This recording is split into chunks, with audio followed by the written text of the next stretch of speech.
Okay, so welcome to week 4, everyone. Tonight, we're going to spend a lot of our time talking about customers and market and how to really penetrate the market. This is a little bit about go-to-market, although we're going to spend some more time on that next week when we're talking about the some of the areas related to how a medical device or a technology transfer product related to mobility moves into the market space and what they have to deal with when it relates to dealing with different regulatory and FDA and some of the other things. We're going to go into that, start going into that next week and the week after. But tonight we're going to start talking about markets and delving into customers, customer behaviors, and really how to start breaking those customers down. So we're driving into the areas of value proposition and value proposition setting.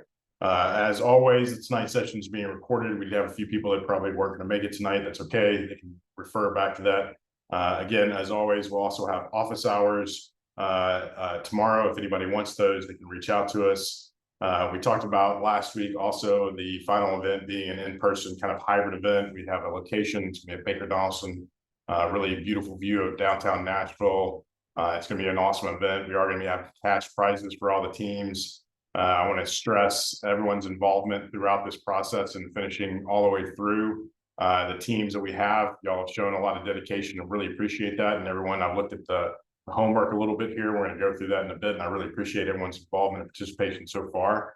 And I think there's some good cash prizes I'll be able to introduce and announce next week for those winning teams. This is a pitch competition event, and so all your hard work will pay off. And with the 4 teams, I believe everyone's going to come out a winner one way or another. So you will be winning in the end, I'm sure.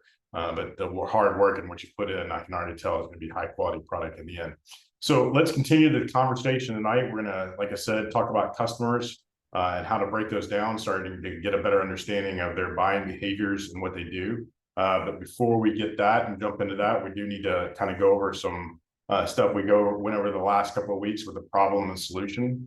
Remember, everything we're doing is building into what we're going to create into and draft into our pitch deck. We'll start working on the last few weeks of this event. So we'll start working on that in a couple of weeks. So we started off talking about the problem and framing a problem statement. Then we also moved into a basic understanding about the market. And then we jumped right into the solution, right, to make sure that the problem statement and the solution statement really match up. We talked about this, why this is kind of squaring these two off to make sure that there's a narrative to really be able to describe how the problem and the solution mix together. And tonight we're going to put the third piece together with the customer. When you have these 3 pieces together, we talked about this last week also, then you have your basic 60-second elevator pitch. And that's part of your homework tonight, is to take these 3 pieces, finish out the one piece, and then kind of put together your elevator pitch. So you have your first third basically of the overall pitch. That will be your final pitch presentation that you make at the end of this program. And that will also be the thing that you talk about when you're talking to potential customers or the individuals that you're working with or anybody that you're collaborating with when you're talking about this product or solution. It's how you would introduce conversations when you're talking about potential customers or business partners, if this was a real business that you'd be launching, launching as into the market, right? So if you were to carry this business on or formalize this business with the researchers in a real format after this cohort, that's what we're all hoping. And if I haven't said that, let me say that now. The idea here is that we're putting together these mock businesses to show that we can create a business narrative around these research technologies. There's nothing stopping any of you from becoming real founders around these technologies, working with the research organizations, working with the institutions, and working with the IP holders to create businesses with support from organizations like mine, like TenSmart and BioTN, that help businesses get off the ground. So when we say that we're putting in our resources and we're putting in all the support, and we're putting these programs together, and we're all moving towards a direction of trying to build a business concept around those, it's not just to say, hey, we can build a narrative around these research technologies. It's really saying, hey, we can build a business around these research technologies, and this is what we can think we can start with, right? So if any one of you want to carry this on, we can do that. And we've had other companies do that in the past. So we're hoping to kind of carry that forward with this. And we have a lot of things we can bring to the table after this to help build out and launch those companies. So going back to it, the reason we're doing this is to build that business concept. And the first start to selling a business concept is having almost anyone you talk to understand the business concept. And to start that, you have to get down to a very manageable, well-formatted, I don't know where that word comes from, well-formatted, concise, a very appropriately formatted problem statement. And then something that relates to that is the solution statement, something that complements and completes that problem statement to make sure that you understand, or whoever's listening understands that the problem has a solution. Then on top of that, to also ensure that the customer is very focused on who the customer is. And those three things fit together perfectly. That the person on the other end listening that says, yes, I can understand that problem, I can understand that solution, and I can see why that customer would want to pay you for that solution. So that's why we're doing this tonight, okay? So the homework last night was to go over and refine your problem statement and then come up with a solution statement. So I'm going to pull up my browser right now and share that.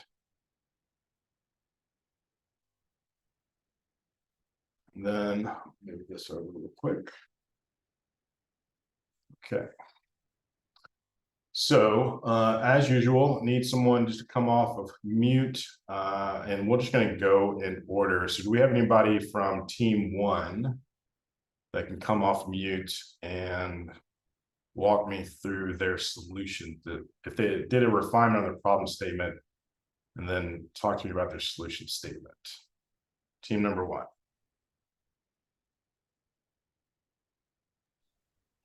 Hi, everyone. This is Angelita. Okay. Let me pull up problem statement. Okay, our problem statement is the one that I submitted. Just 1 second. Is this the right one? Do I need to go? The PDF. It's the one that I'll be reading. Okay. Okay. For the target audience of payers of metastatic breast cancer patient treatment who need an effective cancer treatment that reduces the size of tumors and relieves the symptoms of metastatic breast cancer in patients at low cost, the new product, copper DST nanoparticles cancer therapy, is a solution that will reduce the size of tumors and alleviate the symptoms of metastatic breast cancer. Unlike the alternative, Abraxane, our solution effectively reduces the prevalence of metastatic breast cancer disease in patients for a lower price than the competitor.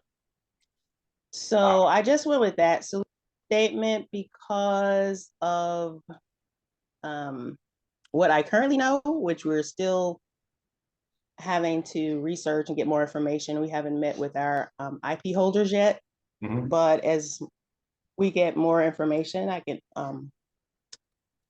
could add more to this solution statement. But the clear differentiator with this competitor, Abraxane, and with the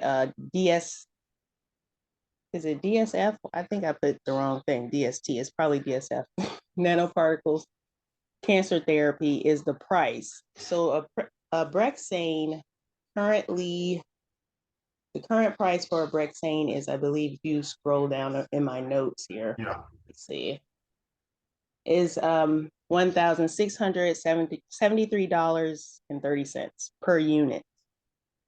And in the IP parade, Stefanczyk said that the copper DSF can be, the cost to make the copper DSF is like pennies on a dollar.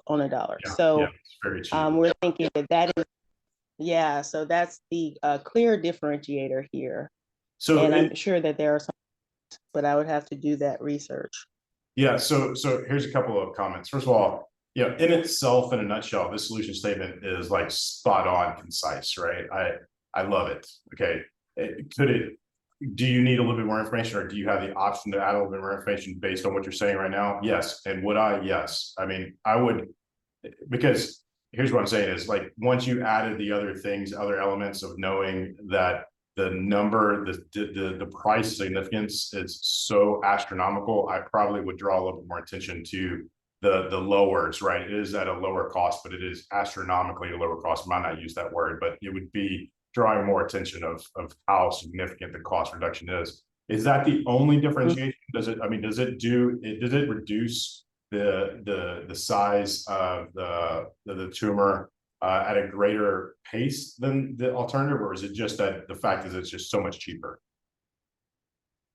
Yes, that was a clear differentiator. I have to do more review of the Abraxane, but that is the current drug, nanoparticle drug that is FDA approved. So that is like a direct competitor. And I would have to learn more about the drug to make those claims. Let's talk about structurally around this solution statement for you and for everyone.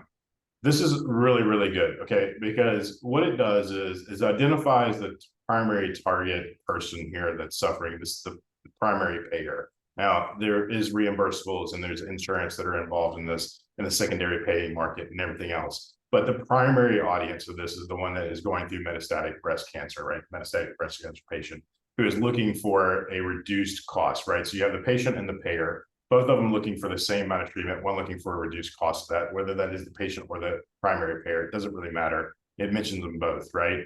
The fact that the primary differentiation of this is being drawn out in this model is good, right? So you have two things that are out there and you're calling them both out, and one has a distinct differentiation between the two. So you have a solution out there that is much better than the current entrenched model, and you're calling that out pretty clearly, with also calling out who the primary, or even actually both, multi-segmented, of who the primary benefactor is as well. So from a solution statement, this is really good, very concise. You could add a couple of more facts to it, like you're saying, and you would find that in discovery, and you still wouldn't lose the proper framing of this too much, right? So I think adding those things won't lose its punch, is what I'm saying. So I think this is good. Thank you. Okay, cool. So refine this. So part of the homework, I'll just go ahead and tell you, right? So part of the homework is, there's two parts of the homework, and I'm going to show you what the next part of the homework is, which is come up with a persona of your typical primary target customer. In this case, you know, we talk about the primary payer and the secondary payer. In this case, you know, we'll talk about this a little bit more, and we'll get to that point when we get to talk about it, but we're going to be doing personas, like who your primary customers are, to build a 60-second elevator pitch. So for the homework, you're basically going to be further refining your problem statement and your solution statement with your customer target information, just to make sure that it's a very cohesive, one kind of 60-second elevator pitch style statement, right? So it'll be like talking about your problem statement and your customer, and then delivering your solution statement all within 60 seconds, right? So what I'd like for you to do is just do your discovery a little bit more, do your fact finding a little more, get in touch with the IP holder, make sure everything's proper and truthful and factual, add the information you need, take out any fluff you don't need, and this is a general statement for everybody, and make sure everything matches up to a nice cohesive 60-second sales pitch. Okay, good job, team one. That was good stuff. Okay. All right, let's just go down line. Anybody from team two, come off mute, and I'll pull up what looks like what week 3 deliverables. Juliana might not be on. I have office hours with her tomorrow, so we might not have her tonight. So let's actually just move on to team 3. She might have a conflict. Team 3, who do I have from team 3? Hi, it's Brooke here. Hey, Brooke. I can read the solution statement for our team. Okay, go ahead. Got it up here. Okay. Oh, wait. Did you also refine your problem statement? Oh, yes. Yeah. You can open that up too. Can we do the problem statement first and then the solution statement? Yes. Okay. Okay, I got problem statement up, and then we'll go to the solution statement. Okay. Tampered shipments are leading to an increase in counterfeit products with the replacement of original components with fake or substandard ones. Tampering can occur at various stages of the shipping process, including during transportation, storage, and delivery. Counterfeit products resulting from tampered shipments can range from luxury goods to critical components used in industries such as healthcare, automotive, and aerospace. Counterfeit products can reduce the effectiveness of the product, cause technical malfunctions, and pose a threat to consumers. Additionally, counterfeit items can harm the reputation of companies, undermining consumer confidence and leading to legal liabilities and loss of sales, revenue, and market share. Keep going. The Tampa container is a tamper-aware anti-counterfeit packaging solution that helps manufacturers and businesses ensure the quality and safety of their products during the shipping process. The solution uses piezoelectric sensors to create unique signals that are monitored continuously by secure software while the package is in transit. This detects any attempts to open or damage the package. This provides high confidence that the item inside the package is authentic and was not swapped for a counterfeit item throughout the supply chain. The technology is more effective than QR codes or tamper-evident labels as it tracks package tampering every second, making it easier to identify when and where the tampering occurred. QR codes and labels can also only detect the location, not whether the actual package has been opened or damaged. Overall, the tampered container is a reliable solution for businesses to protect their products from counterfeiters, maintain product quality and safety throughout the supply chain, and protect consumers from the dangers of faulty parts. Okay. First of all, refinements on the problem statement, perfect, right? It was very problem oriented and it was concise, and I liked it. It set up the problem. You get bad stuff in on one end because your transit's not protected, and then you get bad stuff on the out, right? We can all kind of understand how something counterfeit or something defective or something substandard really messes up everything downstream, and it ruins your reputation. It causes breakage in your inventory, and it's just a bad thing altogether. So that was a well-worded problem statement. I'm not sure if it would have been better or worse of giving any kind of specific examples or anything else. It's a very generalized problem where pretty much any industry could kind of see the problem in their own industry. So if you're talking to a bunch of different industries, they'd all kind of see in their own head what they were talking or what you would be talking about in their own mind, right? So that would probably be enough for that. The solution statement, and I'm glad you just kind of picked up the cue. Thank you very much for just reading it, because it was a good example of how we hopefully were looking at a problem statement really leading into a solution statement. And you did good. And I do believe this solution statement, I do believe probably 2/3 of the way through, you started feeling like this might be a little wordy, because it started to feel a little wordy, right? So I think so good. I'm glad you acknowledged that too, because it is, but it's okay. And I think you can pull it back some from here. You felt really good and strong about how concise the problem statement was, and then when you got here, it was like, okay, this is a little bit verbose, right? So just pull it back a little bit. Maybe talk about, and I know like QR codes and other asset tracking things, maybe do a little bit about RFID, because RFID is a little bit more active than QR codes are, and that's probably the next best asset tracking solution that's a little bit more active than passive QR codes are. So maybe introduce a couple more alternatives than just QR codes, but how they are equally as ineffective, and just take some of the wordage out.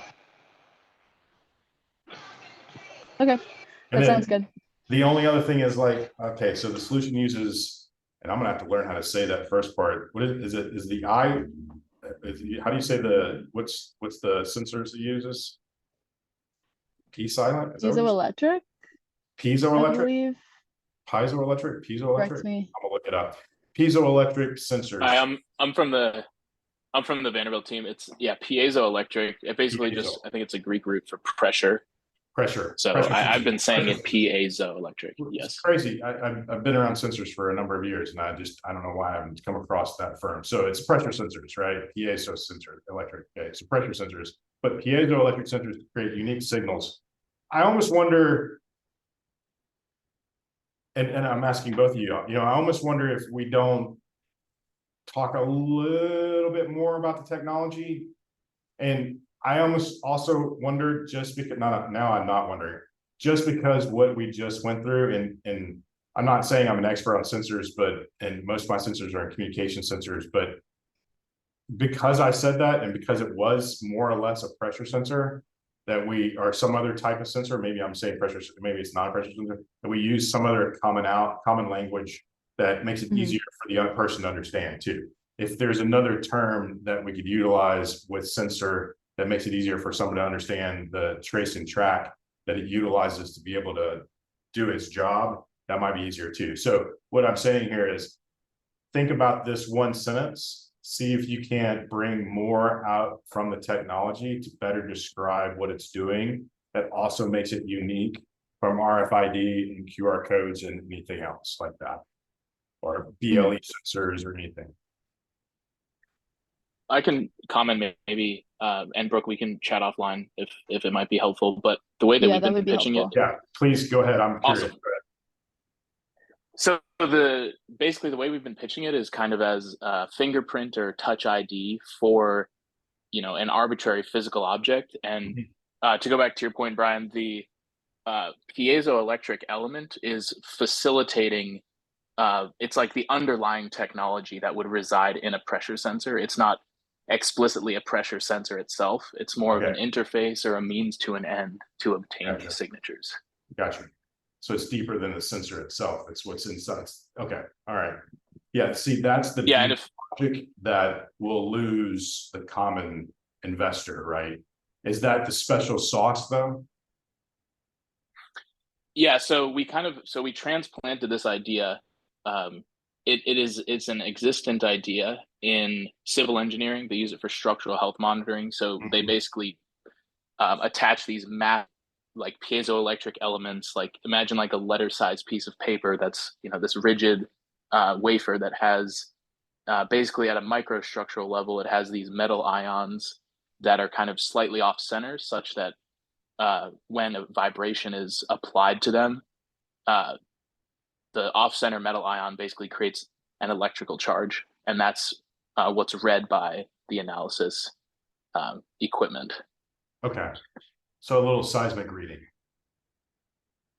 Yeah, that's so pretty much like another way to put it would be it's like a two-way converter between vibration and electricity. So basically converts hertz to ohms and vice versa.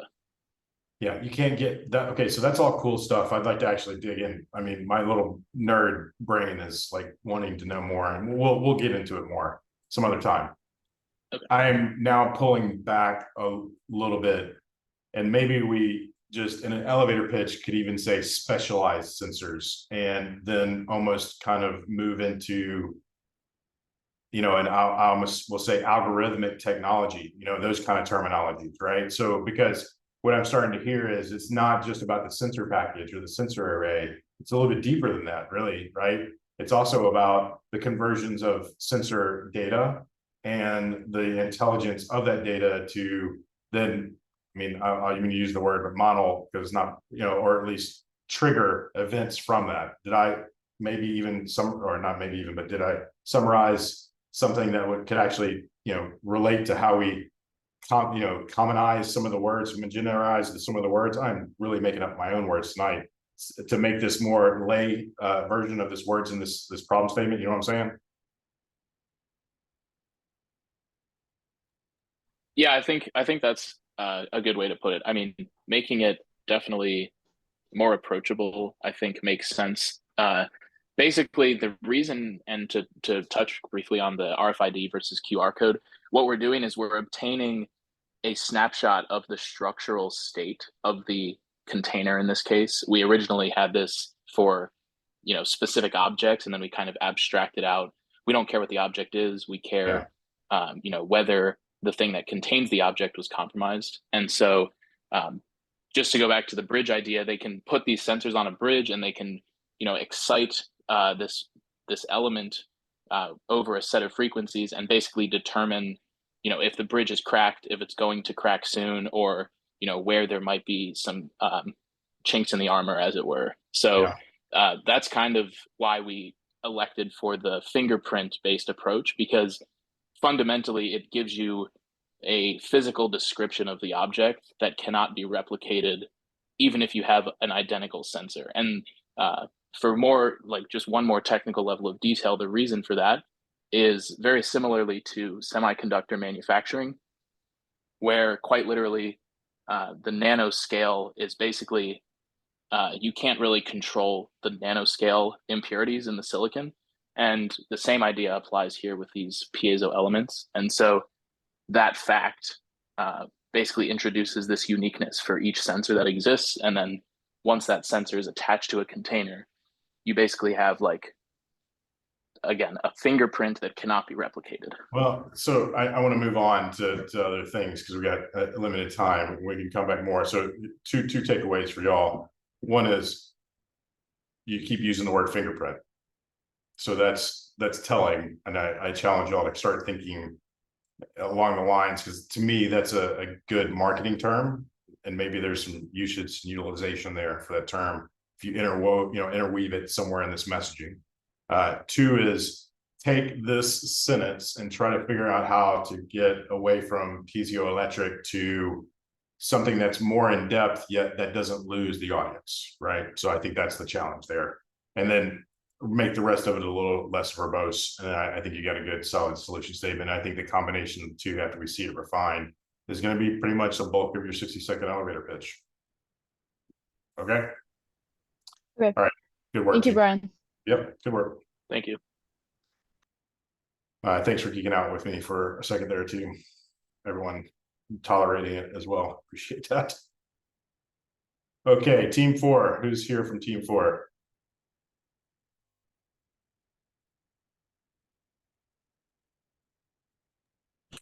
Hi, it's Shannon. I can share some of what we have in ours. I didn't I think it was somebody else who added the chat GPT stuff, which is awesome. We revised our problem statement. So that's kind of the first piece there is Okay. I took kind of what Jordan and I had and mashed it together. So hopefully it's a little bit better. So how about we do that same thing we just did? So if, just for logistics here, you're going to read the revised problem statement, and then I'm going to jump down to right there, that solution statement. Just about, okay. Yeah. So here's just you can try that. Just for grins, I'm just going to do this real quick. I'm going to put it back. I promise afterwards. Okay. Okay, there you go. Just read them back to back. Yeah, so the problem statement. In the United States between 2020 and 2021, there were 1.9 million new cancer cases and over 600,000 cancer-related deaths. Despite lowering mortality rates for cancer by 33% since 1991, many forms of cancer have proved difficult to control and treat. Patients with a variety of cancer types develop metastatic disease when cancer cells hijack lysosomal processes to evade chemotherapy and enable spreading to other organ systems. Current therapeutic options do not directly target these specific processes. Targeted metastatic prevention has potential to improve efficacy of current therapies and increase survival times of patients with new and difficult to manage cancer types. And the solution is the cancer therapeutic market is in need of targeted drugs to prevent and control metastatic spread while avoiding drug resistance. Newly identified enzyme targets in the lysosomal system are a platform for innovative drugs to overcome aberrant mechanisms that enable both metastasis and chemotherapeutic evasion. Though ample therapeutic targets and treatment strategies exist in the oncology space, lysosomal drugs are distinctly positioned to improve treatment efficacy by targeting direct pathways implicated in drug resistance, ensuring drug payload penetrate the cancer cells before they can spread. Okay, so I have a big thing that I want to make a statement of is, like, we have 2 metastatic breast cancer drug teams going on. At some point, we need to really talk about how these two interrelate with each other. And I might talk to the IP holders, not to combine your 2 teams, but we are going to be asked those questions, and I want to come up with a solution for that. So let's keep moving forward, not worrying about it at the same time. Okay. Now, let me go to yours specifically. Good refinements on the problem statement. It was very well stated, very concise, covers all the bases. You added the detail that I asked for. Good job. I think equally as good on the solution statement. Structured wise, it responded to what it needed to around the problem. I found myself starting to think about that other thing as I was looking through this, of just like, okay, so is one starting to reduce quicker than the other? I mean, which one is more, how is one more effective? Is one more effective with low cost, and how could they be combined together? So let me read the solution statement to me one more time. Just go ahead and start from the cancer therapeutic market is in need, and then let me hear it one more time, though. Yeah, absolutely. In need of targeted drugs to prevent and control metastatic spread while avoiding drug resistance. Newly identified enzyme targets in the lysosomal system are a platform for innovative drugs to overcome aberrant mechanisms that enable both metastasis and chemotherapeutic evasion. Though ample therapeutic targets and treatment strategies exist in the oncology space, lysosomal drugs are distinctly positioned to improve treatment efficacy by targeting direct pathways implicated in drug resistance, ensuring the drug payload penetrates the cancer cells before they can spread. Okay, so that's talking about lysosomal drugs as being a solution. What is the solution of St. Jude, though? Are they offering the license of lysosomal drugs? I mean, what is the intellectual property that is offering? Yeah, so this is where I think we would benefit from chatting with them a bit and getting a bit more refinement. Okay. But as I understand it, and feel free to jump in, other team members, the IP is basically in the enzyme targets that they've identified. I think there's three of them maybe. The enzymes, and they want to license out basically for another company to develop those drugs. So you're right, it's not really in the drugs, it's in the targets and the methods of using them in a treatment. Yeah, so I'm gonna write a note to myself right here. Hang on, let me grab something to wipe something off. I'm gonna get Chad Riggs, and if I can, Dr. Diaso as well, in touch with y'all. Okay, because Chad said as soon as they're ready, let me know. Because I want to, y'all don't have to refine the solution statement until I do that, though. Because what I want to do is, I think this is structurally good, but I want to add more meat to it. And I want them to tell y'all exactly what the licensable areas are and explain those to you, so you have better understanding what those are.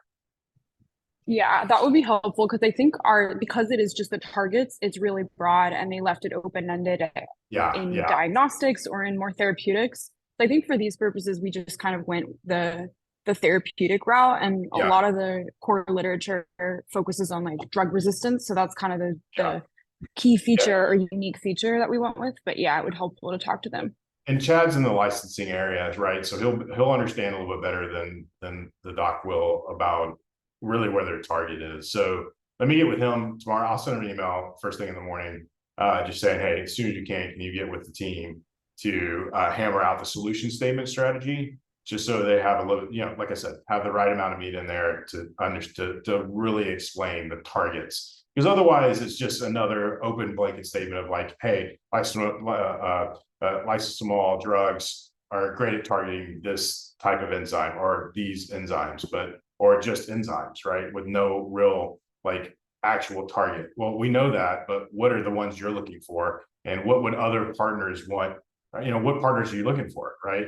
So that's the kind of specifics that we need to actually strike up licensing deals. And we don't have those licensing deals, then there's no revenue to generate. And then there's no real narrative there. So let me connect some dots for y'all. Thank you. Okay, cool. All right. Thank you all very much, everybody. Good job. And I'll get with the other team. Really jumped ahead on my deck here. Okay. All right. Any questions about problem statements, solution statements, stuff like that? And I'll explain more about the elevator pitch when we talk about homework. But if you have any questions, now's a good time to ask. Okay, as usual, if you have questions, come off the mic or off mute, or drop them in the chat. I'll do what I can to make sure I pay attention to that too. Just let me know. Otherwise, I'll just keep moving forward. We'll take the time we need. Certainly end by 8 o'clock. If I can give you any time back, I will. Once again, we have office hours tomorrow between 3 and 4:30. I do have a session already established from 4:30 to 5. So tomorrow after 3 to 4:30 Central Standard Time. And without further ado, let's just move forward. Okay, so we did homework review. Tonight we're going to go through customer identification. We did want to spend some time talking about customer behavior. I think it's really important to kind of identify what our own customer behavior is, because it's really helpful to understand how other customer behavior is. think after we talk about some of these things tonight, if you haven't really thought about these things before, then you'll starting to think about them, and you'll start seeing things in kind of with a different lens. I know a lot of what we've talked about in the last couple of classes and tonight don't really make a lot of specific sense around the technology that we're talking about. But again, this class is really meant to teach you high-level entrepreneurial skills and give you exposure to some things that you probably haven't had before, which in your normal average day lives, or average everyday lives is what I say. I'm sure you'll have exceptional lives, but I'm just saying in normal everyday life, if you're not an entrepreneur, or certainly if you're in a research or a scientific or medical space or an automotive space, you know, you might not have access to some of these entrepreneurial type skills. So this is what we're trying to do, is expose you to these things. It's pretty high level stuff. It's also very interesting stuff, and stuff that might change your view on things. As you move into this space, if you do want to be more entrepreneurial and create your own businesses, this is really important information to know, really how to understand and assess the customer landscape. And we're going to go through a lot of things tonight. We're going to build on 2 or 3 more components of the overall pitch tonight too. It's really understanding the customer and building a persona of who that customer is, a typical customer for you. And then also understanding the value proposition and the market competition, and a few other tools that we're going to go through tonight. All right. Okay, so we did the homework review, jump over that, jump right into who is our customer. So there's some really good material. I follow kind of the grandfather of entrepreneurship and founding companies, although he's been at Stanford for a number of years. He still kind of has wrote the book literally and figuratively in many ways on how to really do customer discovery. Steve Blank, I got a link to his customer development model down at the bottom. This deck will be in the folders on Google Drive. But the customer identification development, the model that he kind of created, the customer development process is a series of activities an organization takes to discover, test, and validate its business assumptions. It's really the underpinning of a successful business is a customers. Customers, I mean, a business that doesn't have customers is not really a business. I mean, even it can only be, a business can have just one customer, or it can have billions of customers, but it has to have someone that's buying a product, service, or some other solution and paying them to be in business, or it's not really a business, right? It's just some other entity that's not doing anything or providing any value probably to anybody.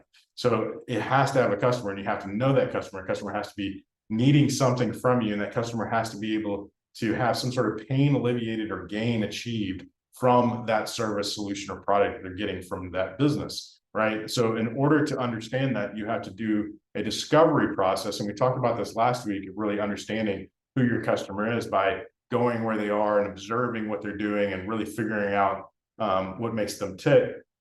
And also really truly understanding if they're suffering from the same problem that your solution is trying to resolve. Well, this process of breaking it down, and it's really in detail at this website, and I'm not going to go into the detail. You can follow it up at a later date, because we're going to go through this kind of high level, because we only have about an hour to discuss this. We got a lot to discuss.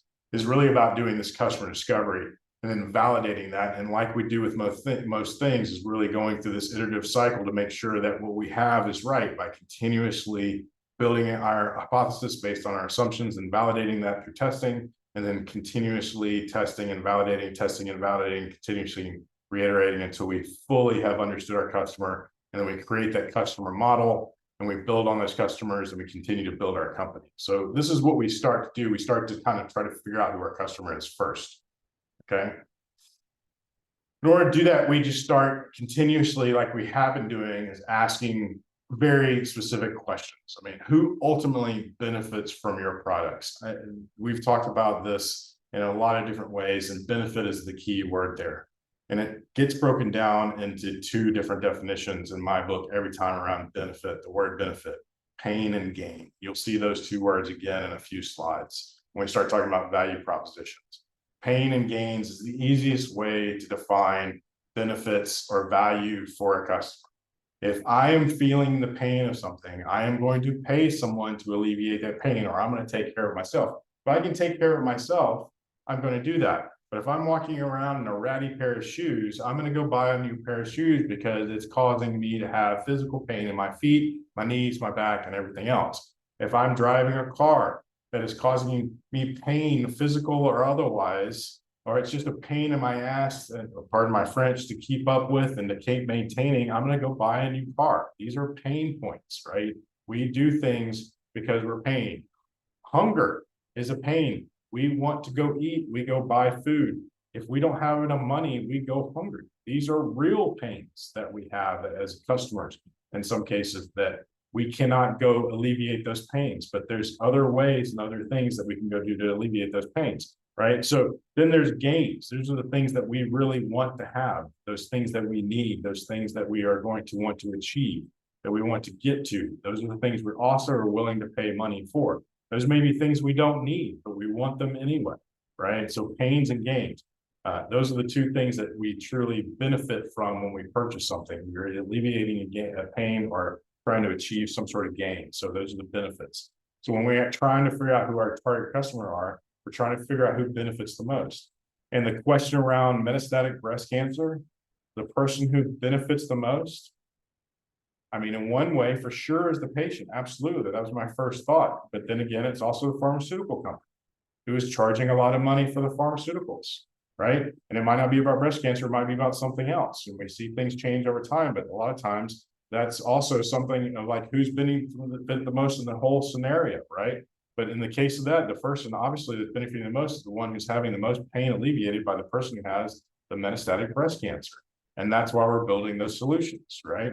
So they're ultimately the customer. But in this case, we have payers, different payer models, right? And we have to take that all into consideration. And a sales pitch might be needed for each one of those segments. So we need to figure out what the value proposition is for each one of those segments, because each one of the segments might have to be able to afford a certain piece of that overall solution, right? So going into the next question, who is consuming your product? We talked about this over the last 2 weeks. Some group might be consuming the product and some group might be the customer of the product, meaning one group might be paying you and one group might not be paying you at all, but be the ultimate consumer of the product. If I have healthcare insurance, nothing is coming out of my pocket. It might come out of my employer's pocket.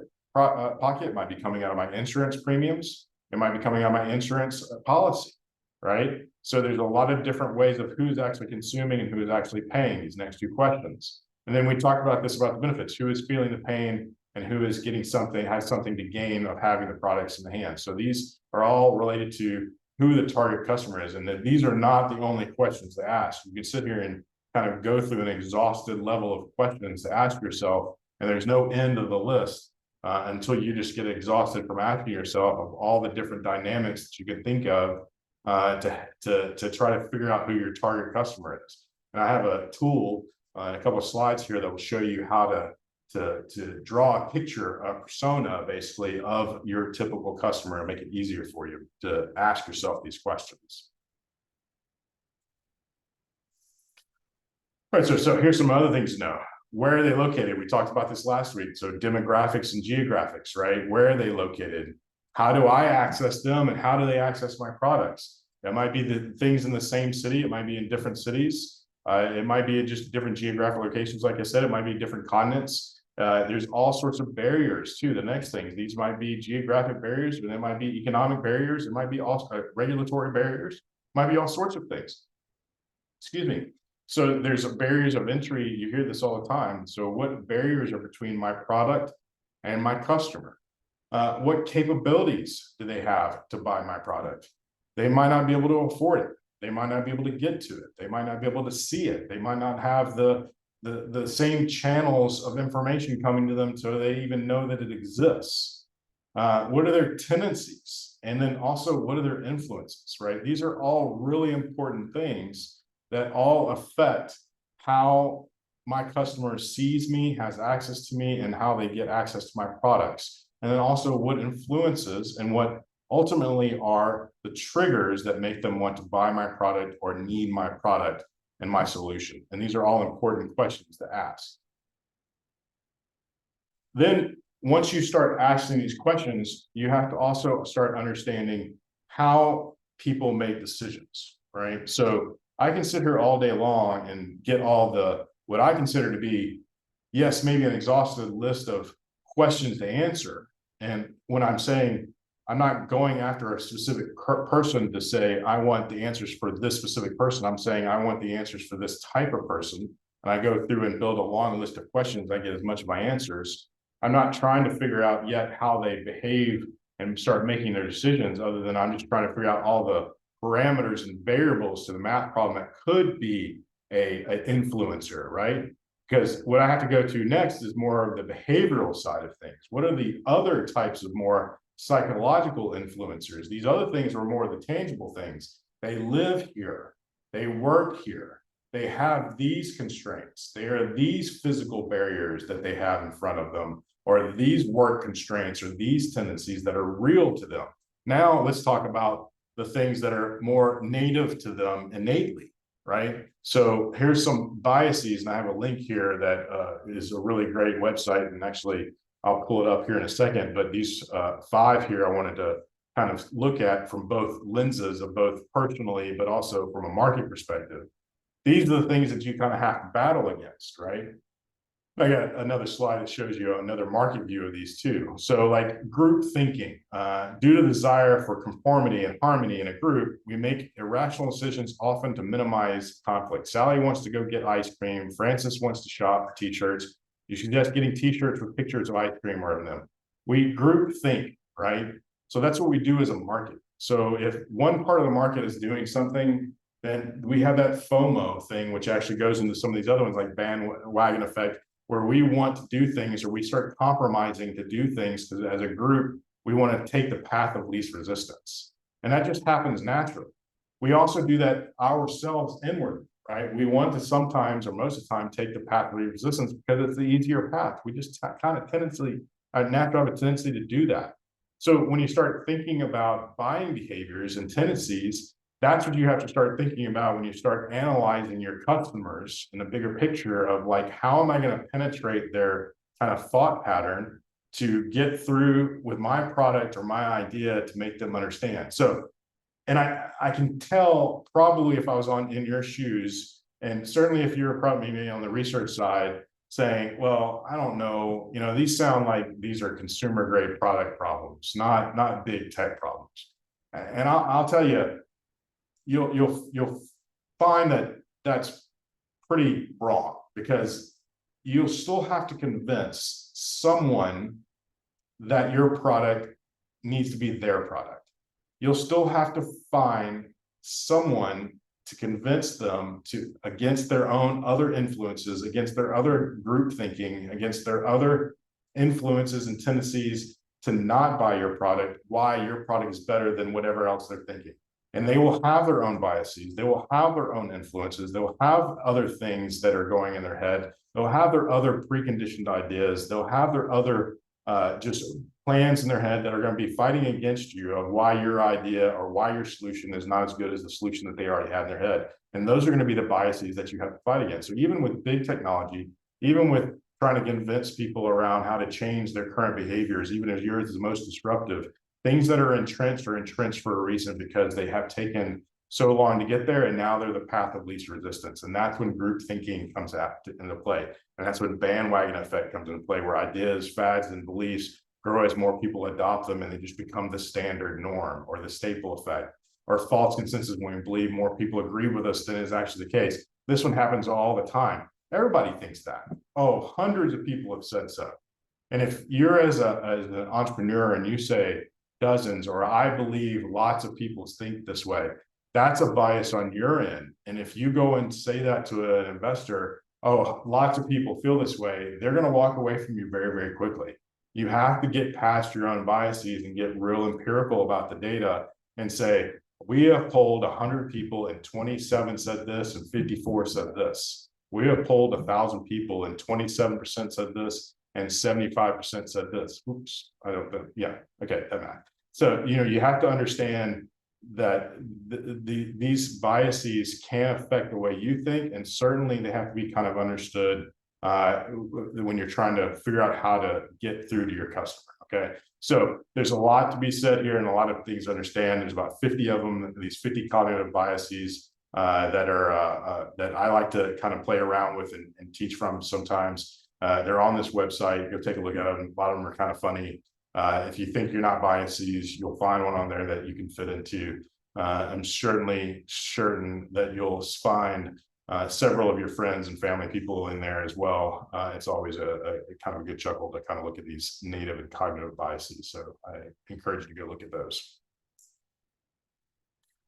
Okay, so here's the next level of how people make decisions, right? So you have your biases and you have just kind of the way people look at life and look at making decisions and how they buy things. And everyone kind of has their own kind of little blinders about everything. And as entrepreneurs, we have to do a really good job making sure that our assumptions have to be tested, right? Everything that we assume gets validated. We just, assumptions are not a problem, but if you live on assumptions and you try to move forward and you try to go convince investors and all you've done is based everything off your assumptions, you're not going to get a lot of money, and it's certainly not going to be smart money when you do. And you're going to probably fail in the end. And most entrepreneurs have found that out fairly quickly early in their career when they've made a lot of assumptions, and maybe they raised some money from some experienced investors, and they found out really quickly that those assumptions weren't validated. And when they got to that first litmus point, that first pressure point, and they fail, they kind of know why, because they made too many assumptions. The best thing to do is to fully understand how people make decisions. And this is, to me, one of the best ways to understand that. This is the FOG behavioral model, and there's a link down there in the bottom right-hand corner also. This deals with 3 components of how everyone makes a decision. And I say everyone because, I mean, I can't think of very many that I've ever come across or experienced, and I have some background in psychology, and it just seems to track with most of the studies I've seen, most of the education background I've seen, and just in general, most of the people I've kind of interfaced with. And if you think about it, and you think about your own kind of ways after I explain it, you'll probably go, okay, because this makes it seem like it's a big math problem, but after we break it down, I think you'll kind of see the logic to it.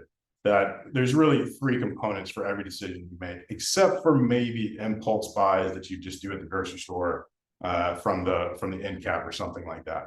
But for most things, it takes motivation, ability, or some people say capability, and then prompts. I like to use the word trigger, right? So motivation, the best example I can think of is like you're early in your career and you're still in college, you can't afford a lot, but you got a side job and everything's good. You got a car, get you to point A, from point A to point B, no problems. It's not the best car, but it's good to go. So you don't really have any need. You graduate from college, you're making a little money, but everything's good. You don't need anything, everything's still going wrong just fine. But you're starting to feel that kind of need for a level up, right? Because you are making a little bit more money. So your motivation is starting to kind of grow there towards getting a new car. You've had this car since you were 16. It's kind of an old beater. So your motivation is starting to grow. Now, the car you've seen for a while now that you really, really want has come out, a new version, the 2023. Everything's out there that you want in it, and but it's just not there yet. And you can afford it, but it's just not, it's not there, right? And then you get a promotion, and now you can afford it, but it's just not something that's in the cards right now. You're pretty frugal and everything's going okay. And then your car dies and you take it to the shop and the girl says, it's going to cost you $2,000 to fix it. And you go, the next thing you do is you go buy that new car, right? So what we had there, we had a growing motivation, then we had finally the ability, but then it took the car breaking down with money on the table to get it fixed to be the final trigger, right? So that's an easy way to kind of understand motivation, ability, and trigger. It took all 3 of those to kind of finally get the person to go buy the new car.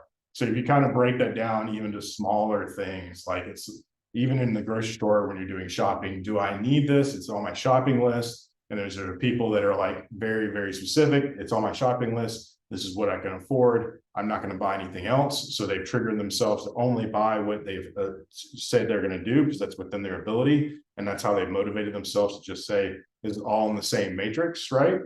Or they're more impulse oriented. They're like, hey, I want it. That's my motivation. I can afford it. I got the money in my pocket and I see it. That's my trigger, right? And that's also in this kind of finite space, but it did go through all 3 of those matrices. So it's very rare that even in the impulse things, when it's just absolutely just picking it up and throwing a quarter down, that you can't actually break that down and saying, it wasn't something that went through this basic action type event of this fog behavioral model. So everything really takes some sort of motivation, ability, and a trigger, if you think about it.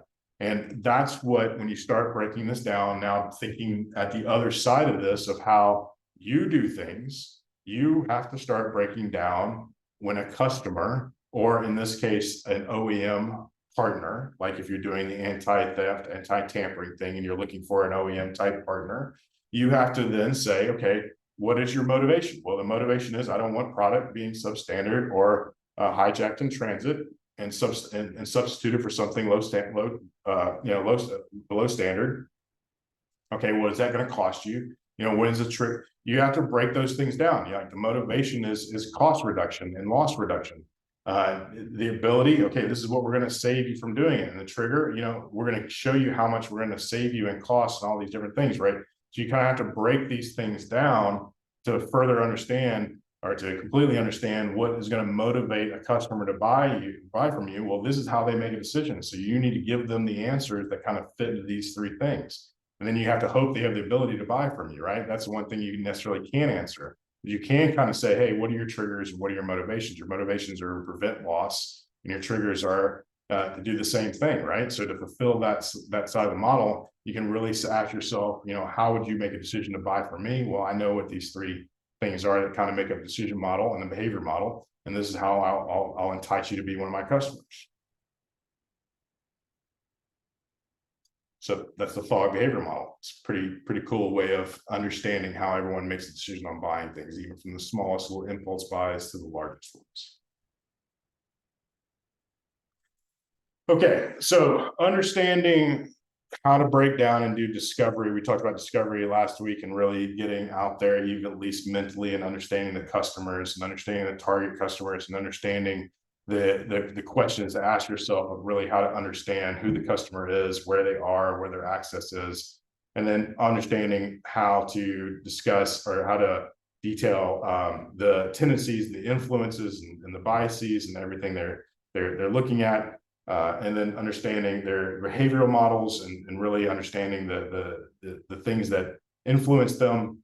This is when you start getting down to being able to take a tool like this and draft out some high-level notes of what a prototypical stereotype, whatever you want to call it, customer would look like, right? Not a specific person, but a persona of a customer would look like. And this is a good tool. I don't like to recreate things. And this is a good tool I've utilized dozens and dozens of times, probably hundreds of times now, just to be able to document personas. This very simply lays out a person in the middle that you can give any name to and give a role type. So this would be patient or doctor or nurse or manufacturer or whatever it would be. On the right side are kind of everything that's positive, and on the left side is everything that's negative. It kind of goes from top to bottom, and it goes from very high level environmental to breaking down into things that are more in my sphere of influence, things that are more related to me, and down to the interpersonal down at the bottom. So looking at the top, these are the trends that are more in the bigger picture of my environment.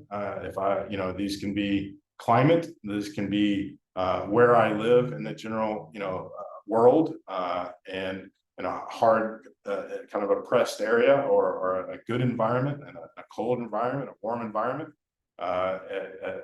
So they can be any one of these things. So these are positive trends and negative trends. Then the next level down are headaches and opportunities. And these are more about like, what's my work life like? What's my home life like? These are the things that are more related to the things that I surround myself on any given day. So these are things that truly do almost physically touch me or are in my general sphere. It's things I can see on a fairly routine basis, but things that cause me headaches or things that give me hope. I think that's a better way of saying it. So, getting into top level, things that kind of make me sad, and the things that really make me happy. The next level is like things that actually give me headaches that are real, and things that give me hope and make me happy.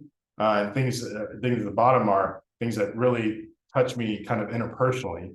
and things again at the bottom that are like, okay, this is something that gives me hope, and this is something that gives me encouragement, right? So on the right side, it's very positive. On the next side, it's very negative.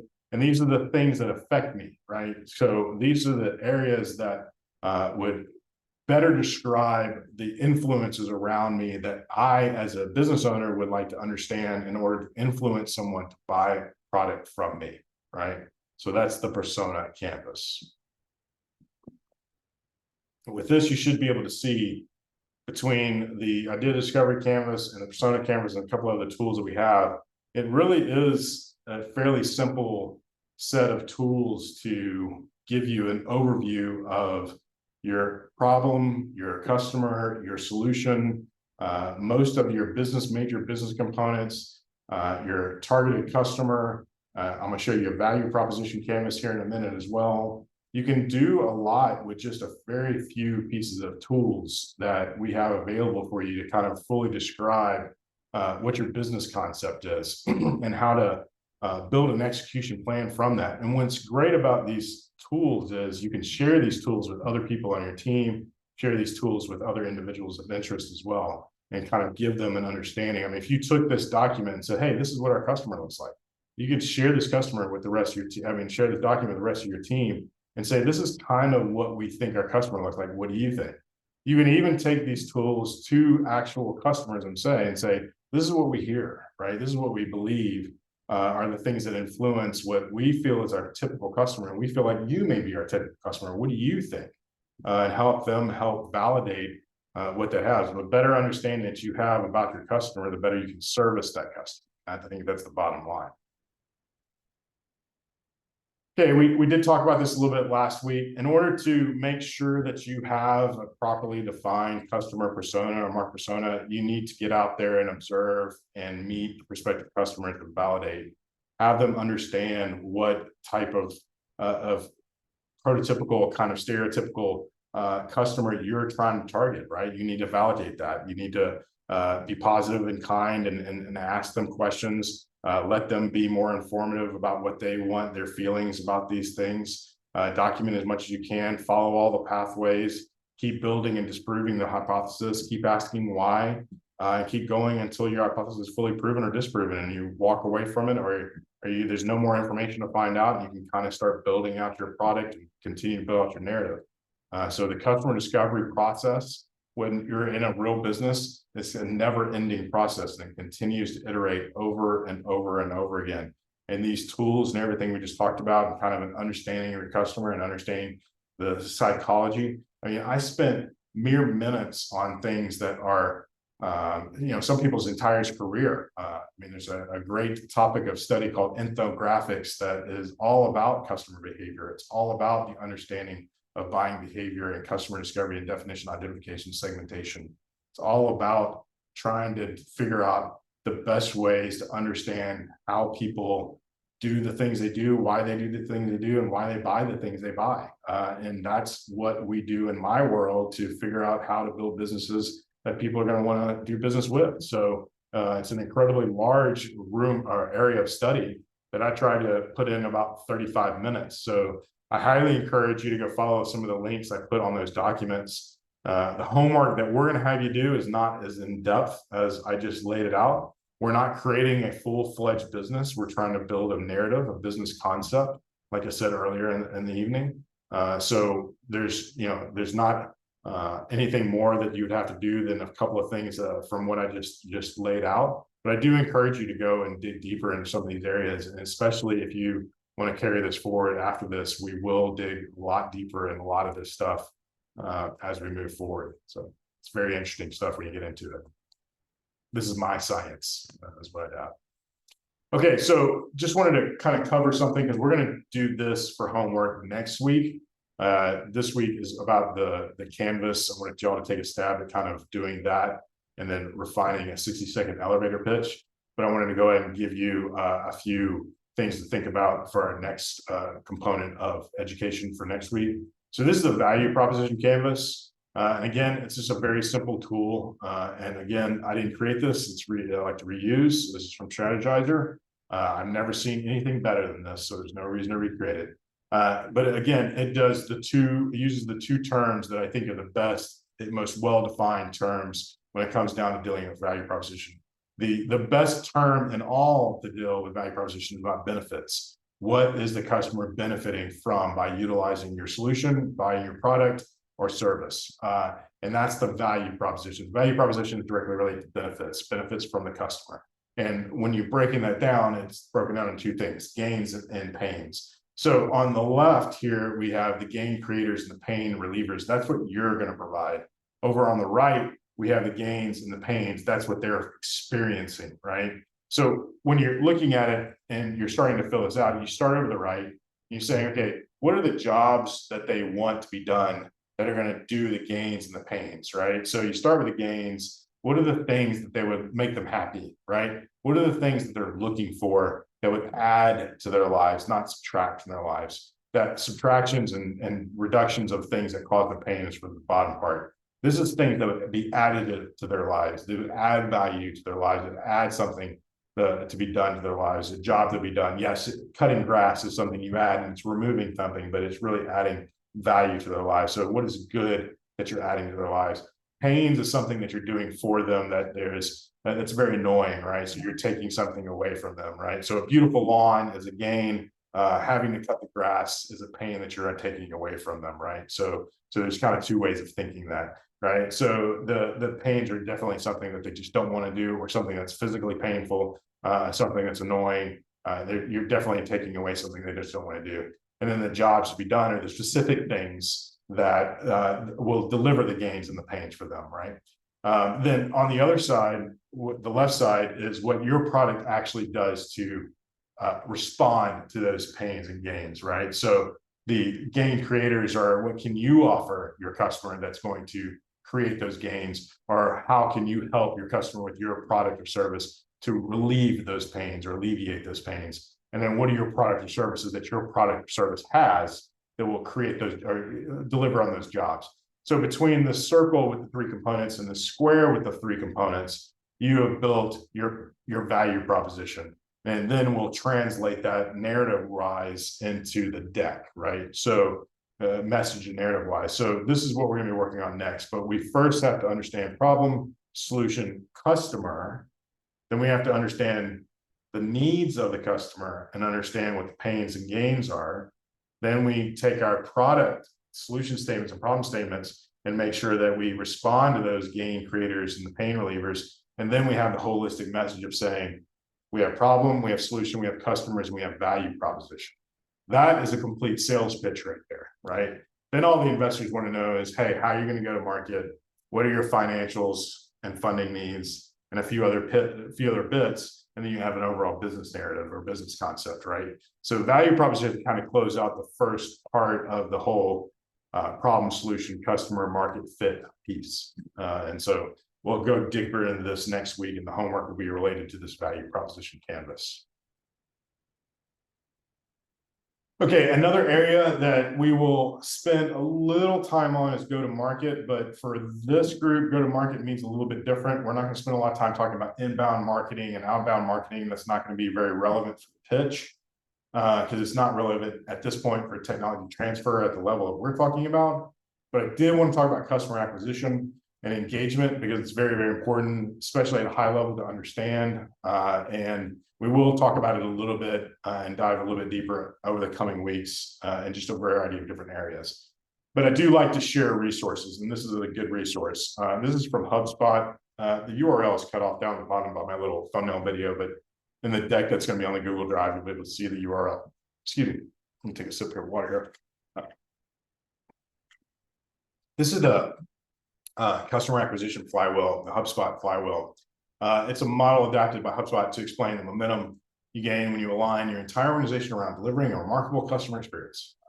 That's their words, not mine. Now, the wheel itself, I think, is probably the absolute best way of showing how to engage, attract, engage, and delight your customers. And it's very, very simple to understand, right? So you first start off with strangers at the top, and that's who you're trying to attract, right? I'm probably going to simplify this so much that it's just going to be like simplistic. So I encourage you to go look at it. It's got a whole page, great article about how to engage and attract and delight them. But in a nutshell, this is what it is, right? So you start off with strangers. Strangers are the things you attract first. They don't know about your product or service or solution or anything else. Going through the exercise we already talked about understanding those, you start building whatever marketing concepts and sales concepts you need to build awareness to those individuals. So they become strangers. They go from strangers to prospects, and now they're starting to understand who you are. They haven't bought from you yet, right? You're just starting to build awareness and attraction, right? Then you start to build engagement programs with them. So you start to engage them. Still, they have not bought anything from you. They're still prospects, right? They haven't gone to the next stage of where they are from strangers to prospects to customers. You're just in the earliest stages of engagement. This is when they're starting to consider you. This is when they're in that behavioral buying behavior matrix, that FOG behavior model, and they're starting to be motivated, but they haven't gotten to the trigger yet, right? So they're still the prospects. So you're engaging them, you're giving them reasons to buy, you're assessing their motivation. Hopefully you're fitting into their motivations. Hopefully you're fitting into their demographics and their other capabilities or their ability levels. And hopefully your timing is right for whatever trigger they need, or you introduce that trigger that turns them from a prospect into a customer, right? So now as you move from engagement and you've turned them from a prospect to customer, that's when you then hopefully have delighted them at some point, and you continue to delight them to the point where they've gone from customer into a promoter, right? And a promoter means now they're selling your product, but only for a little bit of time, because you have to continuously delight them to continue them to want to promote that. And if you don't, then they can fall off and kind of go the other direction where they almost become a stranger again, right? So the idea there is like, if you don't continuously delight them and continuously in that cycle, then they will stop promoting you. But if you continue to promote them, what they will do is then help you with other strangers to become prospects, to become customers, to become promoters, and continue with this very virtuous cycle, as long as you keep attracting, engaging, and delighting in the inner circle. And then what happens in the innermost circle is that innermost circle keeps growing and growing and growing and growing. So the outermost circles are growing and growing and growing, meaning the volume of strangers, prospects, customers, and promoters keep growing and growing and growing as well. So when you're looking at this flywheel model, it is representative of a virtuous cycle, and all parts of it are growing if you're doing all the effort continuously, right? So that's the key. It can't stop. And it is more in depth and more robust of a process than this simple flywheel. But when explaining things and educating things, it's easy. Sometimes it's best to start off with the simplistic side of things and kind of show how it can grow into something much more complex, but also certainly much more worthwhile and rewarding for all parties involved. If you have a customer that continuously is being delighted by what you're delivering, then what else could you possibly hope for? And why wouldn't they want to give you word of mouth sales by continuously promoting your product? I mean, that's the nature of the business that you're hoping for. So that's what customer acquisition is all about. And, you know, there's never any exact numbers to provide to you without context, but it is always cheaper to keep a customer than to acquire a new customer. The next truthism is that it's always cheaper for a customer to bring on a new customer than it is for you to bring on that next customer, right? They brought it on for you, right? So don't lose sight of the fact that an existing customer is always worth more than two in the bush, and that one person bringing on another is worth double the gold, right? So and it's always more cheaper than going out and acquiring a new customer from scratch. So it's very important to kind of keep this in mind. And again, this isn't just talking about consumer grade products. This is not just talking about what you buy in the grocery store or at Circuit City or online or anything else. This truly is about every business type. Every business has a customer. Every business has to sell. Every business has a sales pitch to be made. Every business has someone to convince. Every business has someone that they have to engage, attract, engage, and delight. That's just the bottom line to it. Okay, so this is purely exposure and awareness. When you get to the point when you start to fully understand your customer, and you understand the customer personas, and believe me, you will have businesses hopefully in the future, and some of you will have them right now, especially like the counterfeiting thing and anti-tampering thing. I mean, your reference can.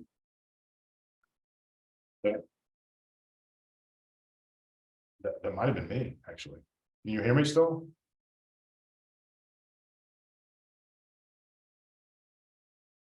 Okay, can someone come off mute and just say, yes, you can hear me? Hey, I can hear you. Okay, that's strange. Okay, so getting back at it. So after you've got a good understanding of who your customer is, after you have a good understanding, and this is well beyond kind of like who they are and how they think and everything else, this is actually getting into like your operational side of understanding your customer. Once you start understanding your customer, you can then start laying out their journey, right? Their journey through your process. This is an invaluable information of the touch points that your customer or consumer will make from the first time you can try to engage them or even attract them, all the way through engagement, all the way through sunset, even when they leave you as a customer. And that could be just that they don't need your product anymore, or that could be, unfortunately, death in some of the situations we talk about in this course and with life sciences. Or it could be that they're cured, right, in a much better way of thinking about it, that they've gone through remission and the product would completely cured them and they never have to come back and never going to be a customer again, which is the right way. I mean, that'd be a beautiful way of thinking about some of the products we do in this course. So here is the idea of like fully understanding the customer is not just understanding the customer as they stand before they become a customer, or even right as they become a customer, or even as they right after they become a customer, or understanding after they are no longer a customer. It's fully understanding each touch point they are in as the whole life cycle, right? The entire journey, because each one of those touch points could mean a time when they jump and bolt because they're not satisfied anymore, or B, a time when we can upsell and get them into a higher level of customer or client, or any one of the C through Z's, right, of other things that could cause them to move into a different level or become more satisfied or less satisfied that we need to react to, or escalate through another pathway, another journey that we didn't anticipate or did anticipate, but it's another level of experience that they're now going through. Also, it could be iterative and circular, where one is going through a new time, we call this a first time user experience, and then one going through a new or an experienced new user experience. So for example, if you download an app and you've used it for a year, and then the app company does a whole new user interface update after year 2, you've already gone through the first time user experience, but now you're a new user of an existing user of a new user experience. So you have to go through a certain new thing, but that's different from a first time, right? So we have all these different journey maps based on whether you're an existing customer or a brand new customer that's coming in a version 2. So if you're a version 1 that's now coming to version 2, you're different than a version 2 new user, right? So we have 2 different journey maps. So this is the level of detail, and that's why I was kind of giving you this exposure and telling you this is just exposure and awareness, because this is pretty down the road type stuff of understanding how your customers is. But you can see how in depth, and probably other than technology areas, because technology areas are probably always the most in-depth thing, and probably for technology companies, not probably, other than operations, the most money is always spent on technology. But other than operations, technology, marketing is the next level of things.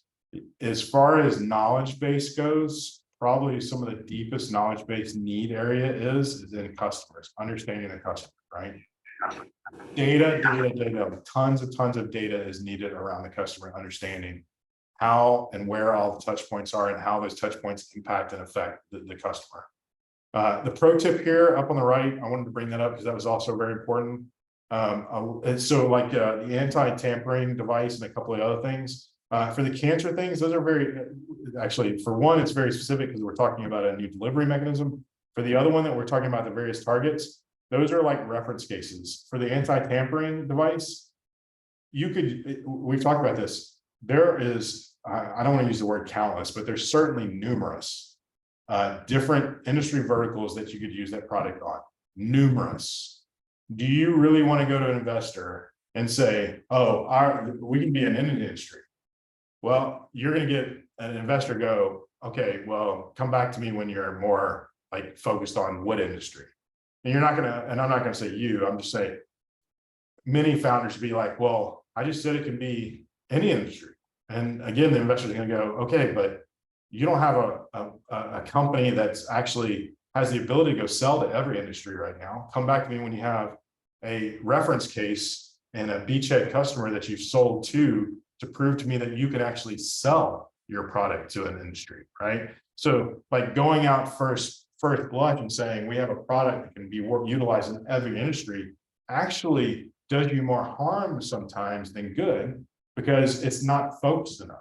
So as this pro tip says is create 3 to 5 reference cases for these kind of journey maps, or in this case, just your reference case around your customer segments. So it's picking one and saying, this product could work in many different industries, but for our initial focus, we're focusing here. And the reason we're focusing here is because we have found that the most loss of inventory occurs with this industry around this set of products. So we focus around this reference case to be our beachhead customer, right? Meaning to the investor, what they're hearing is we are going to have a very focused team, a very focused technology implementation around a very finite group of customers that we're going to go target specifically. So meaning our attraction engagement plans and programs are going to go after those individuals. And they're going to see the word focus. I've already used it several times, but they're going to see focus around a very specific industry, as opposed to saying, hey, we're just going to do the shotgun approach and try to go get into every industry, right? So these reference cases and these journey maps and being very, very deliberate around the customers is very, very important when you're building your narrative to make sure that the investors see that you have focus as well, right? Keep going with that. Now you have your execution team. So if I went and turned around and said, okay, I've got 10 people in my company, and I went and said, okay, I don't care what industry it is, we're going to go after every industry with our product, go. I'd have all 9 of them, other than myself, going in 9 different directions. I would much rather have 2 teams of 4 going in 2 directions, or maybe 3 teams of 3 going in 3 directions, than 9 teams of 1 going in 9 directions. And I think that's, probably an obvious statement, because I'm going to probably get higher quality out of 3 teams than I'm going to get out of 9 teams of 1, right? So that's why reference cases and these journey maps and understanding these customers and understanding all this information is highly critical and very vital to the success of your business. Okay, so I promised I would talk about this last week. I promised last week that I would talk about it this week, and I want to give you exposure to this as well. This is The Chasm from a great book called Crossing the Chasm by Jeffrey Moore. Again, this is kind of giving you an understanding around markets. To me, this is not necessarily an outlook on markets itself, but it's outlook on segments of customers. Because if you look really down at the words right above the percentages, this is really where the intelligence or the importance of this diagram is best described. These are innovators, early adopters, early majority, late majority, and laggards. Okay, so think about these as types of people. Okay, so if you have a product that's all the way at the left, it hasn't even made it off the napkin yet, okay? And it starts to come into a conceptual form. And some of the technologists on the call might be aware that, the technology readiness level, 1 through 9 level, where, each one of the 3 segments, 1 through 3, 4 through 6, and 7 through 9, represent conceptual, lab, and then in the field. There's more detail to it than that. But let's say that it's in TR level 6 or 5. So it's made it into the lab space and it's coming out and it's a little dirty. It's got some rough edges, but you could start doing what we call a minimum viable product sale with it, right? So it's just really, really something you could sell pretty early, but it's got some rough edges. Maybe a little bit, think of it like a beta or a first early release, right? You're going to have some individuals, and I'm certainly one of those people, depending on what the kind of technology it is, that are going to buy it, and it could break, and you have to send it back, or it's going to be fairly buggy. You can get it in a beta. Alexa is that for me. I bought an Alexa and I regretted it about a year later when I figured out it was actually listening to everything I was saying. But I bought an Alexa in the very first, I mean, before they were actually released to everyone, right? So that was the innovator type of part of it very early on. Doesn't take a lot to convince me to buy certain things, right? Just because I'm a geek and I'm a nerd and I love all this kind of technology stuff. So I think of me in certain aspects of the technology to being an innovator. Very small market. You're not making a lot of money off of innovators. You're really, really not.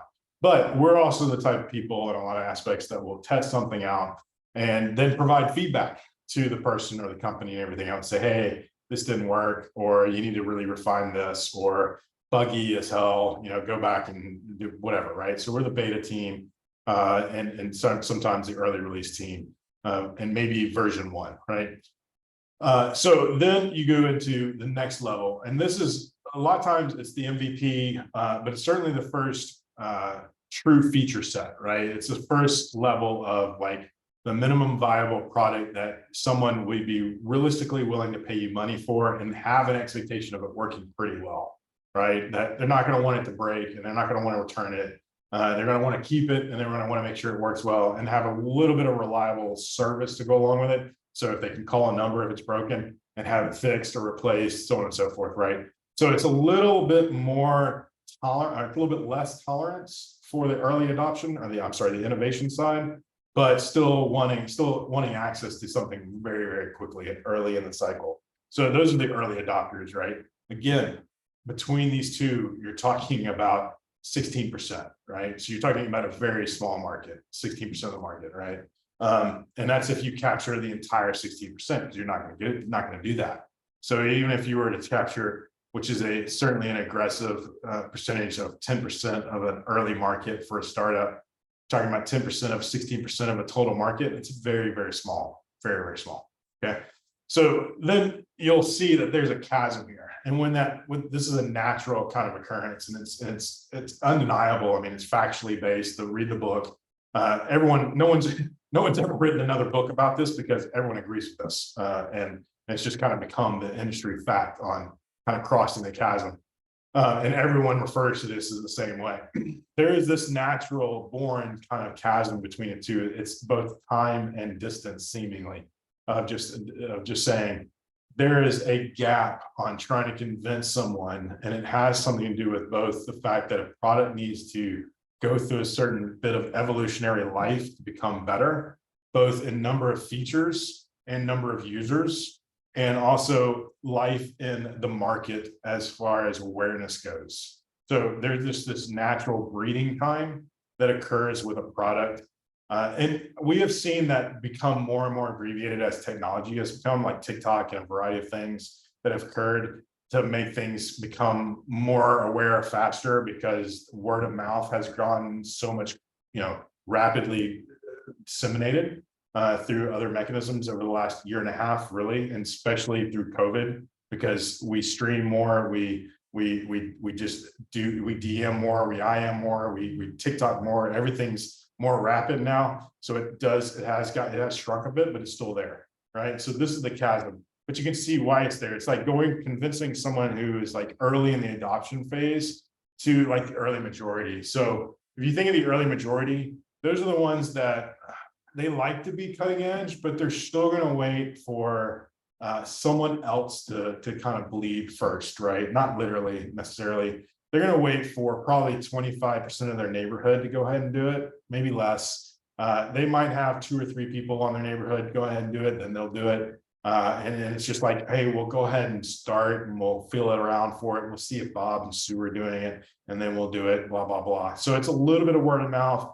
It's a little bit of fear of missing out, but it's not completely. And then you get that and you start getting an early majority. By the time you get to the other top of the bell curve, the early majority, this is when people are just like, oh, okay, everyone's buying it, so I got to buy it, right? This is when it's just become aspirin at this point. This is when you're the highest part of your bell curve, and people are buying because they do it, and this is the highest point of your model. So this is when you're making the most money. And this is when people are trying to expand the bell curve as long as possible. because what happens is it starts to die from here. Unless you can invent something that really restarts it again. So everyone's really trying to keep reinventing the wheel here. Bad terminology or explanation there, but or analogy there, but you know, they're really trying to come up with the next big new thing, right? And then just explain the last part. These are the ones that, you know, always buy the things well after they're already done and no one's using them anymore, but they're still benefiting from it, you know. So you know, these are the people are still using the oldest models of phones, and they're also generally probably spending half the money and the price of what the early majority did too. So I mean, if you think about it, the laggards might be getting the technology that we're not paying, you know, that we're not utilizing. We're utilizing technology that might be 2 or 3 times more evolved than they are right now, but they also pay 2 or 3 times less than we did for the technology that they're using right now too. So there's some method to madness there generally for those. And a lot of times there's access situations. They just don't have access to it as much as the early majority and the late majority do. But this is something when you're starting to really get deep into being a founder, especially if you're dealing with business development and growth strategies, and really understanding markets and market penetration.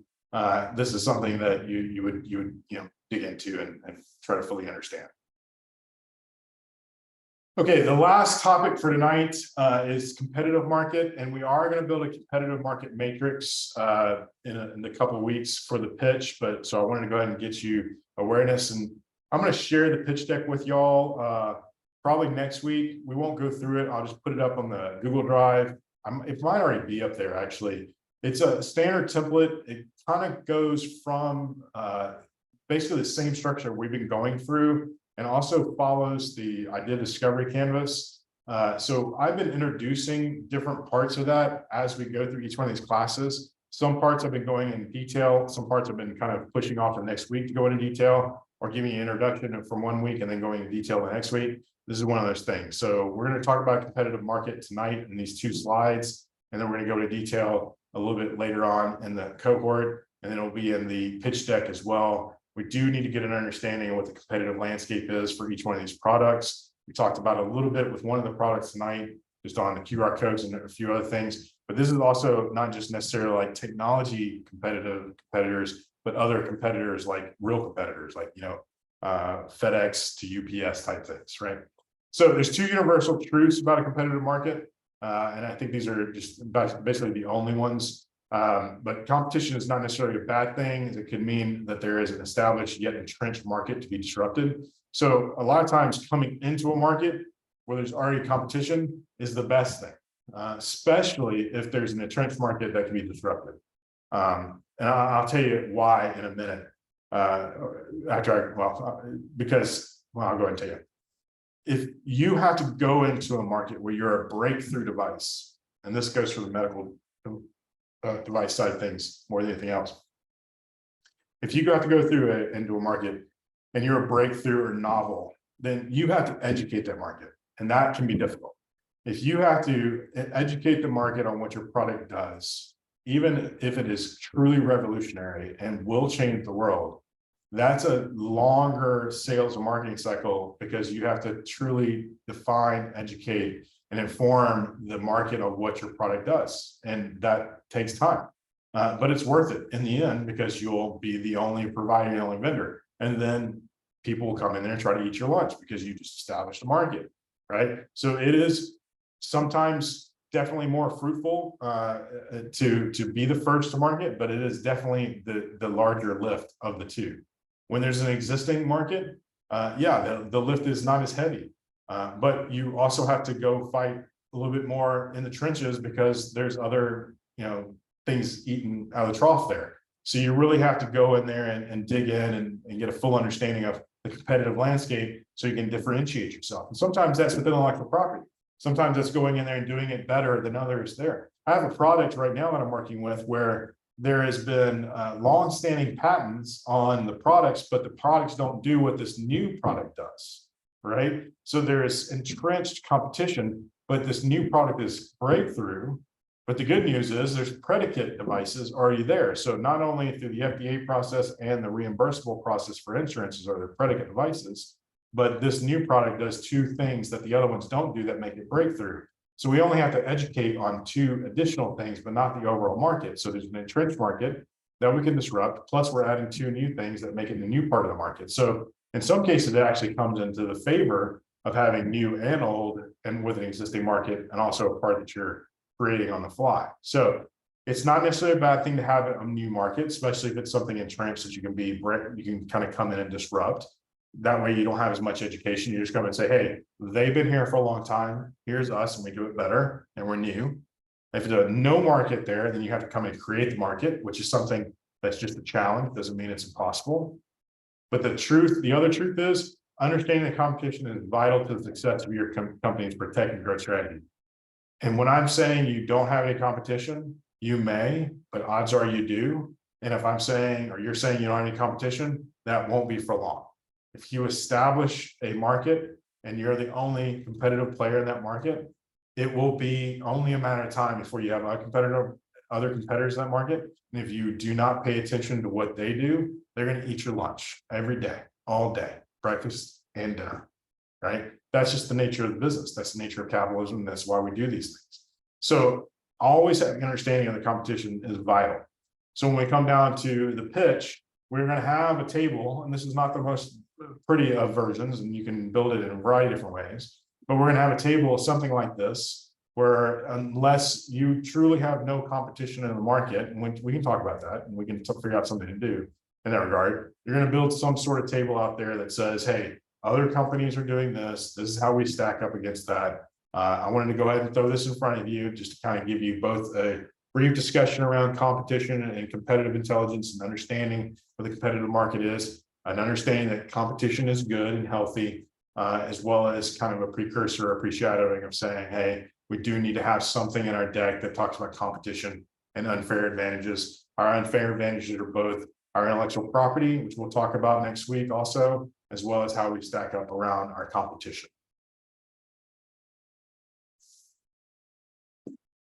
Okay, homework. So I said it a few times. It's pretty simple. I think everyone is very close. And that's why I put a couple of y'all in kind of that position to give me the problem statement and the solution statement all together. What I want you to do, and I'm going to read the second bullet first, is create a persona canvas for a primary benefiting customer. I just want to pick one customer. And in this case, for the cancer ones, for the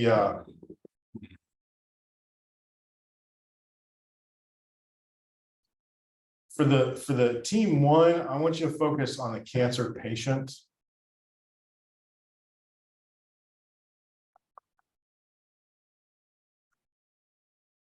And I don't know about the other cancer one yet.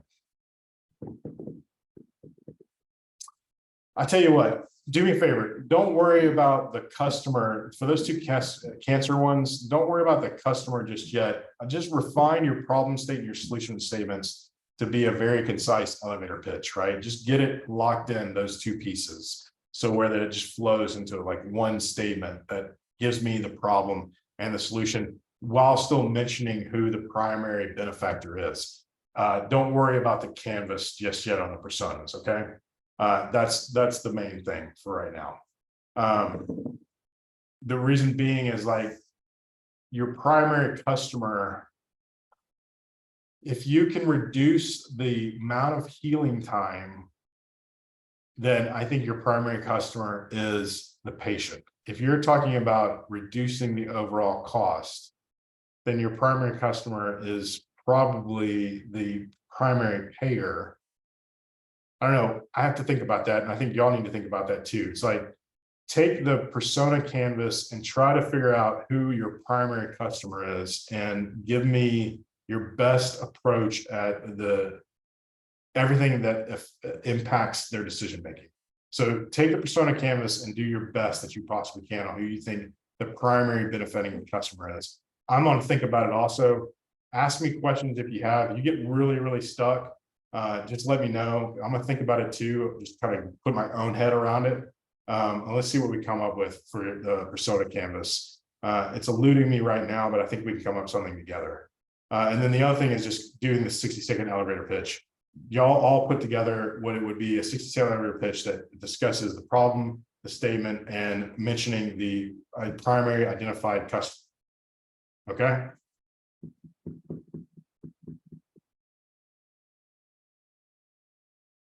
Any questions?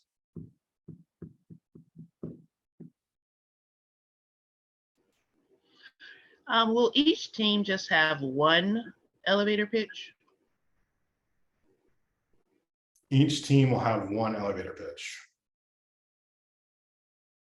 But if each team wants to, if members of the team want to come up with, I got some echo here. What do you mean? Is like multiple members of the team coming with individual elevator pitches? Well, I just wanted to know if that was the case or if we just have one. Hey, y'all can have competing pitches and we can pick the best one. Okay. I love that. I'm fine with that. Or y'all can work as a team to come up with the best one.